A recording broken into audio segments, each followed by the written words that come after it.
እሬቻ ምንም የሚያጠራጥር ምንም የሚያከራክር ነገር የለውም። ሃይማኖታዊ ነው። መስዋዕት ማቅረብ ዛሬ አይደለም የተጀመረው፣ ከጥንት ከስንት ሺህ ዓመት ጀምሮ ነው እና ስለዚህ መስዋዕት ማቅረብ ወይም እርድ ማከናወን ብዙ ነገር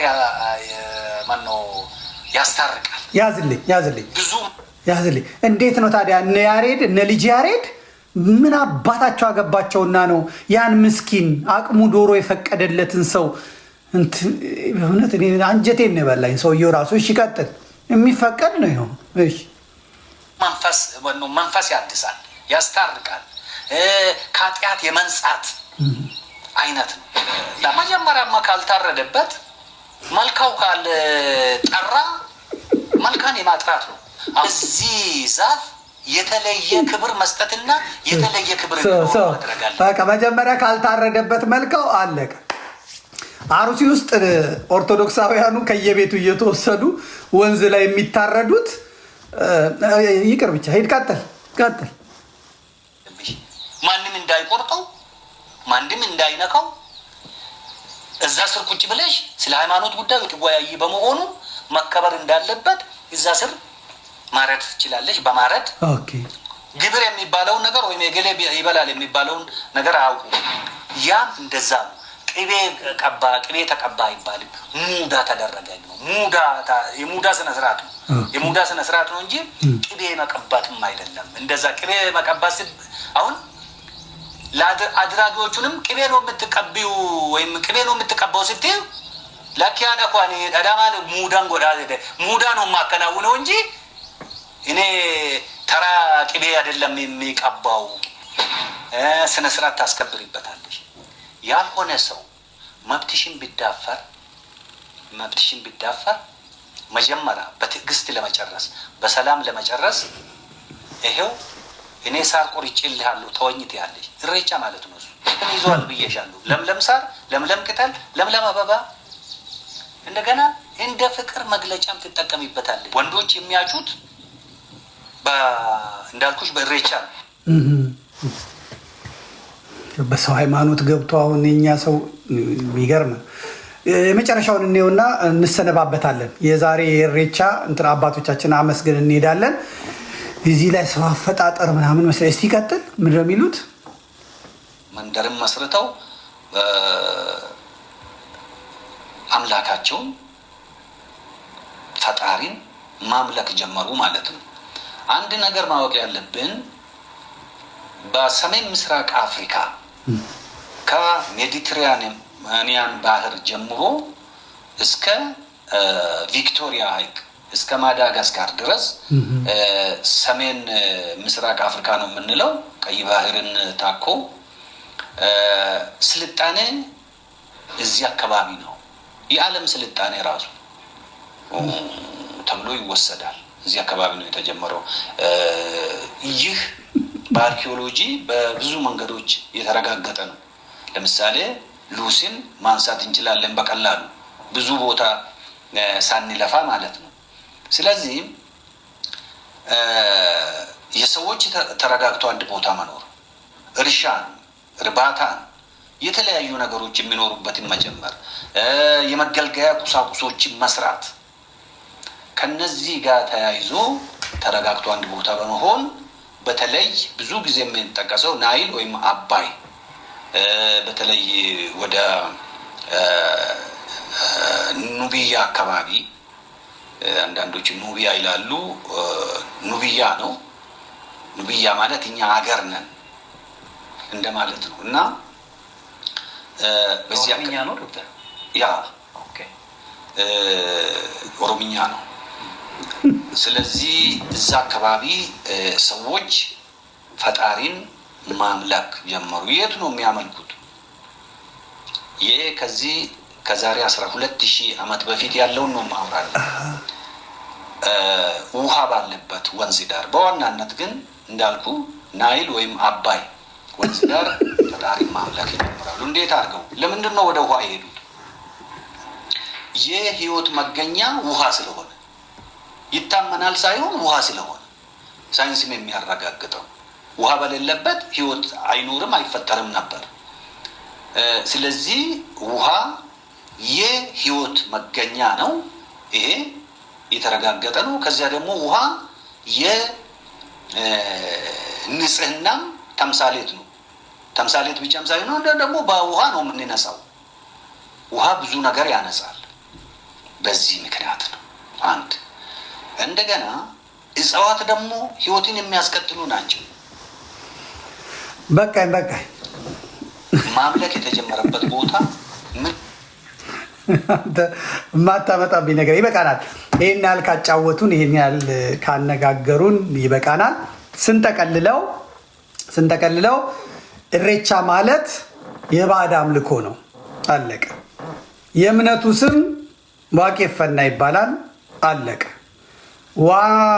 የእምነቱ አማልክቶች ደግሞ ዋቃና አቴቴ ናቸው። አለቀ። ሁሉን አቀፍ ሁሉን አሳታፊ ባህላዊ የባዕድ አምልኮ ነው ማለት ነው። የአምልኮቱ ስርዓቱ የሚፈጸምበት ስፍራ በውሃ ዳርና የተመረጠ የአድባር ዛፍ ባለበት ሁሉ ነው የሚከበረው ማለት ነው። እንደዚህ እንደምታዩት የእምነቱ አገልጋዮች ባለስልጣናት ደግሞ አባገዳና ሀደ ስንቄ ተብለው ይጠራሉ ማለት ነው። ይሄ አዳልሞቲ ቃልቻ ነው። እንግዲህ ቅቤ የሚቀባው የሚሳለሙት የሚሰግዱለት በአመት ግብር የሚገቡበት ነው። ሐይቁ የምታዩት ይሄው ነው። ኢሬቻ ባዕድ አምልኮ ነው። ይህን ባዕድ አምልኮ የሚያመልኩ ሰዎች የማይገሰስ በፈለጉበት የማመን መብትና ነፃነት አላቸው። ነፃነቱንም የሰጣቸው ደግሞ ራሱ እግዚአብሔር አምላካችን ነው። ለማናችንም እሳትና ውሃ አቅርቦልን የወደድከውን እጅህን ስደድ ክተት ያሉት ነው። ይሰገድለታል፣ ለዛፉ ይንበረከክለታል። ሽርክ ነው ያለው ቅድም ኡስታዙ ይሄንን ነው። ለአላህ ብቻ ስገድ ይላል ያለው ይሄን ነው። እና አቡነ ሳዊሮስ ምን እንደሚሉ እግዚአብሔር ይወቅ፣ እሱን አላቅም። እንግዲህ እዛ አካባቢ ሄዶ ከዛ ወደ ኦርቶዶክስ፣ ወደ እስላም፣ ወደ ፕሮቴስታንት የሄደ ሰው ደግሞ አይቻልም ብለን ነው ዛሬ ይሄንን ጠቅልለን የምንይዘው ማለት ነው። ሸክማችንን ያቀለሉት፣ ጩኸታችንን ያቀለሉት። በእውነት የእኛ አምላክ እግዚአብሔር ወደ እውነት ይምራቸው። እኔ ግን ከልብ አመሰግናቸዋለሁ ማለት ነው። ከልብ ነው የምናመሰግን። ዘንድሮ ኦርቶዶክሱ ቀርቷል በብዛት የሰላሌ የምናምን ይሄ ኦሮማይዝድ የተደረገው ኦሮሞ ቀርቷል። ፕሮቴስታንቶቹ ግን መጥተዋል። ሲዘምሩም ነበረ። ልኬልህ ከሆነ እስቲ አምጣቸው። አረቄ እያጠጡ ነው እነዚህ። ልኬልህ ነበር። እስቲ አንድ ያሳያቸው። በአካባቢው ላይ ሄደው ዘምረዋል። በአካባቢው ላይ ሄደው ሰግደዋል። ኢየሱስን አመስግነዋል። ከደረሰህ እልክልሃለሁ፣ ካልደረሰህ እልክልሃለሁ። ኦኬ፣ ምንም ችግር የለም፣ እሰጥሃለሁ። በእውነት ኢየሱስን በደንብ ነው ያመሰገኑት እዛ ላይ እና ዋቄፈና አድርገው ነው የመጡት። ካለህ ነው። እሺ፣ እኔ አሁን ሌላ ቀን አመጣልሃለሁ። እንግዲህ ፈልጌ በሊንክ ልኬልሃለሁ ይመስለኛል፣ አላቅም። ልኬልሃለሁ። ይሄ ነው ማለት ነው። እንግዲህ በስፍራው ላይ ደግሞ ኦነጎች ነግሰዋል። ኦነጎችም በዓሉን በደንብ አድርገው አክብረዋል። የኢትዮጵያ ባንዲራ አልታየም። የኢትዮጵያ ባንዲራ በቦታው አልታየም። እንደምትመለከቱት ጫካ ያሉት ገሚሶቹ ወደ ከተማ መጥተዋል። ገሚሶቹ ደግሞ እዛው አክብረዋል ማለት ነው። ዋቄፈቻቸውን አክብረዋል። እነዚህ የሚመጡት ኦሮሞን ነፃ ለማውጣት ነው። ኦሮሞን ነፃ ለማውጣት ነው። እነዚህ ሲመጡ እነ አባ ሳዊሮስም እነማን በቦታው ላይ እንትን የላቸውም ማለት ነው። ባንዲራቸውም ደግሞ የኢትዮጵያ እንጂ የተከለከለው የነሱ በአደባባይ ተይዞ በአደባባይ ተውለብልቦ የዘንድሮን በዓላቸውን የኦነግ ባንዲራ ኦሮሞን ይወክላል ተብሎ ስለሚታሰብ ሲውለበለብ ነው ያመሸውና የዋለው ማለት ነው። ስለዚህ ስንጠቀልለው ይሄንን ለዛሬ የምንዘጋው በጣም ጥሩ ጊዜ ነበር የነበረን። የአቻሜለህ ታምሩን ትላንት የጻፈውን ገብታችሁ ብታነቡት እጅግ በጣም ይጠቅማቸዋል። ኢሬቻ ማለት የአማራው ባህል እንደነበረ ግን አምልኮት ሳይሆን ቃሉም በኦሮምኛ ስነ ቃል ውስጥ የሌለ መሆኑን የሸዋ አማሮች ክረምቱ አልፎ የእሸት ጊዜ ሲደርስ እሸቱን ይዘው እሸቱን አምጥተው በእሳት ለብልበው አሽተው የሚበሉበት ጊዜ እንደሆነ ይህንንም ደግሞ ምንጭ ጠቅሶ የመዝገበ ቃላትን አምጥቶ በሚገርም ሁኔታ የኢሬቻን ትርጉም ወስዷል። ማለት እንግዲህ መጠቅለል ልማዱ የሆነው ይሄ ኦሮሞማው ኢሬቻንም እንደወሰደው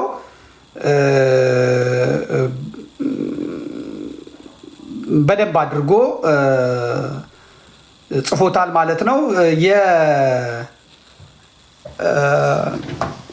አቻሜለውን ታምሩን ጽሁፍ ማንበብ ለእናንተ እጅግ ይጠቅማችኋል ማለት ነው። በመሰረቱ ኢሬቻ የኦሮሞ ገዢ መደብ በየ8 ዓመቱ ሲያደርግ የኖረውን ወረራ ገና ሳያካሂድ ኦሮሞ የእርሻ ስራና ሰብል ማምረት ሳይጀምርና ኦሮሞ ዛሬ ኦሮሚያ የሚባለው ምድርን ሳይረግጥ መስከረም በገባና መስቀል በተከበረ በሳምንቱ ሲከበር የኖረ የአራሾች ክብረ በዓል ነው። ኢሬቻ በሸዋ ውስጥ በብዛት ይከበር የነበረው ደብረ ዘይት የአቡነ ገብረ መንፈስ ቅዱስ የጸበል ስፍራ በነበረው ዛሬ ሆራ ሐይቅ እየተባለ በሚጠራው ቦታ ነው። ኢሬቻ የኦሮሞ በዓል አለመሆኑን በተጨማሪ ለማወቅ የቃሉን ፍቺ ማየት ይቻላል። ኢሬቻ የሚለው ቃል የአማርኛ ቃል እንጂ የኦሮምኛ ቃል አይደለም። ኢሬቻ ኦሮምኛ ነው የሚል ቢኖር የቃሉን የኦሮምኛ ግንድና ቃሉ በኦሮምኛ እንዴት እንደሚረባ ማስረዳት ይጠበቅበታል። የግዕዙ ሊቅ አለቃ ደስታ ተክለወልድ አዲስ የአማርኛ መዝገበ ቃላት በሚል ባሰናዱት መዝገበ ቃላት ውስጥ በገጽ 1153 ላይ እንደጻፉት ኢሬቻ ዋናው ሰብል ደርቆ ከመታጨዱ በአውድማ ተወቅቶ ወደ ጎተራ ከመግባቱ በፊት ቀድሞ የደረሰው ተቆርጦ በበትር በመወቃት ወይም በእጅ ታሽቶ የሚቀመሰው እህል ይሉታል። ሌላው የግዕዝ ሊቅ ከሳቴ ብርሃን ተሰማ በ1951 ባሳተሙት የአማርኛ መዝገበ ቃላት መጽሐፋቸው ገጽ 218 ላይ ኢሬቻ ነባር የአማርኛ ቃል መሆኑን ይገልጹና ትርጉሙም መከር ከመድረሱ በፊት ቀደም ብሎ በመድረስ ለችግር ወይም ለመብል የሚውል ሰብል ይሉታል። በመሆኑም የኢሬቻ በዓልንም የሚያከብረው አራሹ ገበሬ ክረምቱን በሰላም እንዲያልፍ ያዘመረው እህል ለፍሬ እንዲበቃና እሸት እንዲቀምስ ያስቻለውን ፈጣሪውን ለማክበር ነው። በመሆኑም የኢሬቻ በዓል እህል የሚያበቅል አራሽ ገበሬ የሚያከብረው ዓመታዊ የዝክር በዓል ነው። እዚህ ላይ የቦረና ኦሮሞ ወዳጄ ጎዳና ያዕቆብ ኢሬቻን የኦሮሞ ባህል ለሚያደርጉት ኦነጋውያን የሰጠው አስተያየትን መጥቀስ አስፈላጊ ነው። ጎዳና ኢሬቻን አብረን እናክብር ለሚሉት ሰዎች የሰጠው አስተያየት እንዲህ የሚል ነበር። ኢሬቻ አብረን ሳናከብር ላሉኝ ወዳጆቼ ከብቶቻቸውን ለማጠጣት የእግዜር ዝናብ ከሚፈልጉ ከዘላን ማህበረሰብ የተገኘሁት ቦረና በምን ሂሳብ ነው ዝናብ ቆመ ብዬ ምስጋና የማቀርበው? በሹፌርነት ቤተሰቡን የሚያስተዳድር ሰው ነዳጅ ጠፋ ብሎ ምስጋና ሲያቀርብ ሰምታችሁ ታውቃላችሁ ወይ? አርብቶ አደሩ ቦረናስ አራሽ በበሬ ሆኖ ገበሬ ሆኖ ስለ ሰብልና አዝመራው ተጨንቆ እንኳን ዝናብ ጠፋ አሁን ሰብሌን መሰብሰብ እችላለሁ የሚል በምን መዋቅር ነው? ጎዳና እንዳለው ኑሮውን የከብት ጭራ እየተከተለ ውሃና ግጦሽ ፍለጋ የሚንከራተት ዘላንን የማይመለከተው በእርሻ የሚተዳደሩ አርሶ አደሮችን በዓል ያከብራል ካልተባለ በስተቀር የከብት ጭራ እየተከተለና ውሃና ግጦሽ ፍለጋ የሚንከራተት ዘላን ዝናብ ቆመ ብሎ ምስጋና ማቅረብ በሹፌርነት ልጆቹን የሚያስተዳድር የቤት ባለቤት ነዳጅ ጠፋ ብሎ ለፈጣሪው ምስጋና እንደማቅረብ አይነት ጤና የጎደለው ተግባር ነው። የኦሮሞ ብሔርተኞች እነ ፕሮፌሰር መሐመድ ሐሰን ዶክተር፣ እነ ነጋሶ ጊዳዳ፣ እነ አቶ ቡልቻ ደመቅሳ፣ እነ አቶ ይልማ ደረሳ፣ ፕሮፌሰር ተሰማ ታአ ወዘተ እንደነገሩን ደግሞ ኦሮሞ ከብት በማርባት የሚተዳደር የነበረ ሲሆን የእርሻ ስራ የጀመረው ደግሞ ዛሬ በሰፈረበት አካባቢ ካገኛቸው የኢትዮጵያ ነገዶች ተምሮ መሆኑን ነግረውናል። ዘመኑም ከ17ኛውና ከ18ኛው መቶ ክፍለ ዘመን ወዲህ ነው። ይህ ማለት የተሰማራበት የስራ መስክ ከብት ማርባት፣ እምነቱ ደግሞ ዋቄፈና ነው የተባለው ኦሮሞ የማያበቅለው እህል የሚሸትበትን ወቅት ጠብቆ ሃይማኖቱ አይደለም የተባለውን መስቀልን አሳልፎ መስቀል በሆነ በሳምንቱ እህል እንዲያበቅል እሸት እንዲቀምስ የሚያስችል ፈጣሪ ምስጋና ሊያቀርብ ይችላል ካልተባለ በስተቀር ከብት አርቢ የነበረው ኦሮሞ እሬቻን ማክበር የጀመረው ሸዋን ሲወር ያገኛቸውን አራሹን እህል አብቃይ የአማራ ገበሬዎች ያመረቱትን ሰብል ለፍሬ እንዲበቃና እሬቻ እሸቴ እንዲቀምሱ ላስቻላቸው ፈጣሪያቸው ያቀርቡት የነበረውን የምስጋና ባህል በመውረስ ነው። ስለዚህ እሬቻ ከብት አርቢ የነበረው ኦሮሞ ከነቃሉ ከሰብል አምራች የአማራ አርሶ አደሮች የወረሰውን የምስጋና በዓል ቃሉም አማርኛ ሲሆን ኦሮሞ አካባቢውን ከመውረሩ በፊት ጀምሮ ይከበር የነበረውን ደብረ ዘይት በሚገኘው ሆራ ሐይቅ እየተባለ በሚጠራው የአቡነ ገብረ መንፈስ ቅዱስ የጸበል ቦታ እንጂ አዲስ አበባ ውስጥ አልነበረም።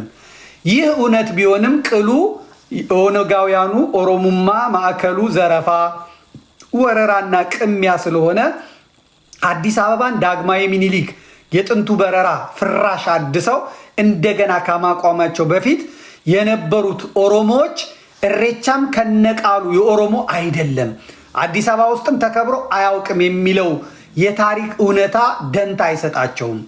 ኦነጋውያን እንኳን በአዲስ አበባ ዙሪያና በመላው ሀገሪቱ የሚገኘው ኦሮምኛ ተናጋሪ ቀርቶ ከቦረና ውጭ ያለው ኦሮምኛ ተናጋሪ በወራሪ አባገዳዎች መሬቱን የተቀማ ማንነቱን በኃይል የቀየረና ኦሮምኛ ቋንቋ በግዳጅ እንዲናገር የተደረገ እንጂ ኦሮሞ አለመሆኑን የኦሮሞ ብሔርተኞቹ እነ ዶክተር ነጋሶ ጊዳዳ፣ ፕሮፌሰር መሐመድ ሐሰን ወዘተ ያጠኑትን ታሪክ ለመቀበል ዝግጁ ያልሆኑ ህመምተኞች ናቸው።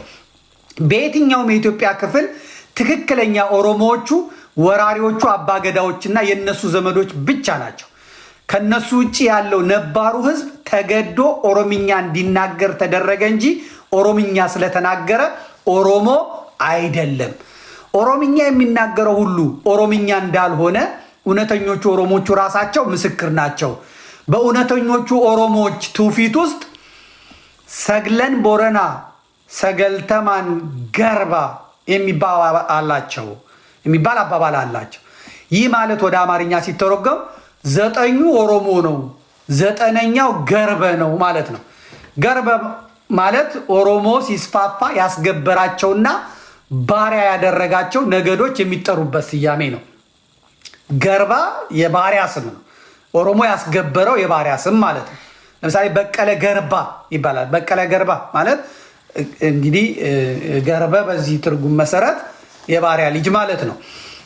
በኦሮሞ በራሱ ትውፊት መሰረት ዛሬ ኦሮሚያ በሚባለው ክልል ውስጥ ከሚኖረው ኦሮምኛ ተናጋሪ ህዝብ መካከል ትክክለኛው ኦሮሞ ከ10 አንዱ ብቻ ነው ማለት ነው። ከ10 9ኙ ገርበ ወይም በአባገዳዎች በወረራ የተያዘና በኃይል ኦሮሞ የተደረገ ህዝብ ነው ማለት ነው። እንግዲህ ይህንን በመልክ በፊት በቅርጽ ምናምን ማወቅ ትችላላችሁ። ይህንን እውነት ከኦሮሞዎች ትውፊት በተጨማሪ ዛሬ በቀላሉ ማረጋገጥ ይቻላል።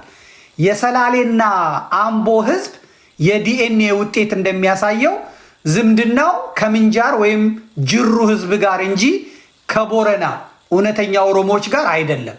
ከዚህ በተጨማሪ ፖል ሶሊሌት የተባለው የፈረንሳይ ጎብኝ እንደ አውሮፓውያን አቆጣጠር በ1884 ዓ.ም ሸዋን ጎብኝቶ በጻፈው የጉዞ ማስታወሻ በሰላሌና ጃርሶ ውስጥ ኦሮሞ ገርበ ባሪያ ያደረጋቸው የአካባቢው ቀደምት ባለዘይታዎች አማሮች እንደሆኑ ጽፏል። የአሩሲ ህዝብ ዝምድናው ከሃዲያ ጋር እንጂ ከቦረና ጋር አይደለም። ጀርመናዊ የታሪክ ምሁር በርካምበር እንዳጠናው ከአሩሲ ህዝብ 2/3 ሃዲያ ነው።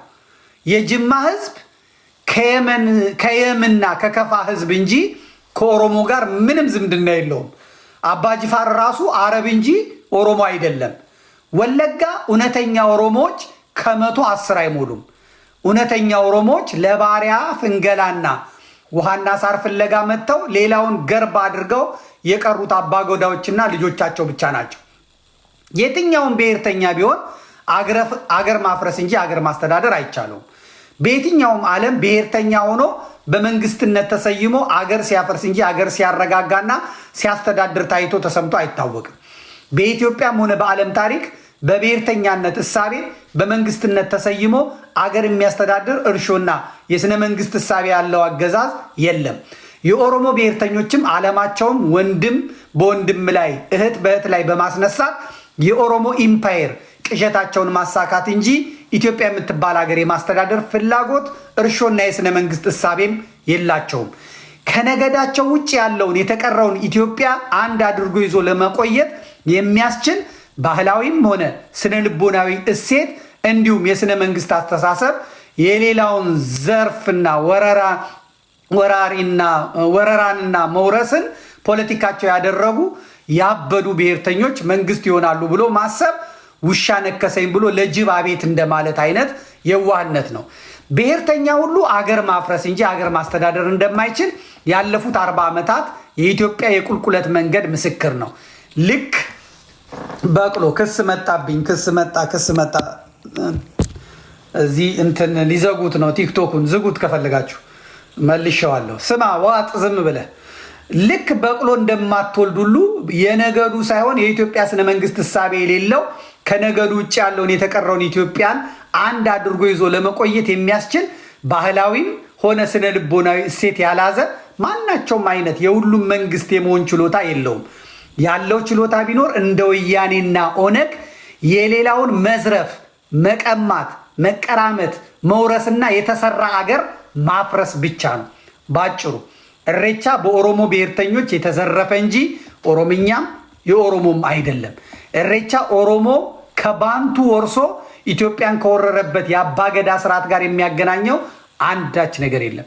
እሬቻ የኦሮሞ ባህል ቢሆን ኖሮ የሚከበረው አንጋፋው ኦሮሞ በሰፈረበት በከብት አርቢው ቦረና እንጂ ከቦረና 600 ኪሎ ሜትሮች በላይ ርቆ በእርሻ ስራ የሚተዳደሩ ገበሬዎች በሚኖሩበት ደብረ ዘይት አይደለም። እሬቻ የሚባል የአማርኛ እንጂ የኦሮምኛ ቃል የለም። እሬቻ የሚል ስር ያለው የኦሮምኛ ቃል የለም። ፊንፊኔም የሚል የኦሮምኛ ቃል የለም። ፊንፊኔ የሚል ኦሮምኛ ቃል አለ የሚል ያምጣ። ፊንፊኔ ማለት ፊን አለ የሚለው የአማርኛ ቃል ነው የሚሉ ሊቃውንት አሉ።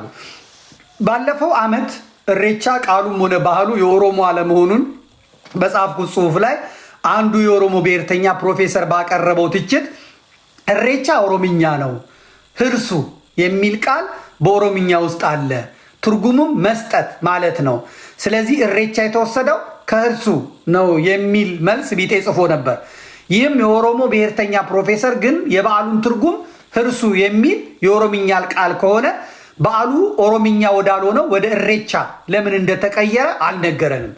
በዓሉ የኦሮሞ ከሆነ ቃሉም ኦሮምኛ ከሆነ በዓሉ ህርሱ ተብሎ ለምን እንደማይከበር በእርሻ የሚተዳደሩ ገበሬዎች የሚያከብሩትን ይህን በዓል ቀዳሚው ኦሮሞና ከብት አርቢው ቦረና ሳያከብረው ገርባው ባሪያው ብቻ ለምን እንደሚያከብረው መልስ የሰጠ ሰው እስካሁን አላየንም።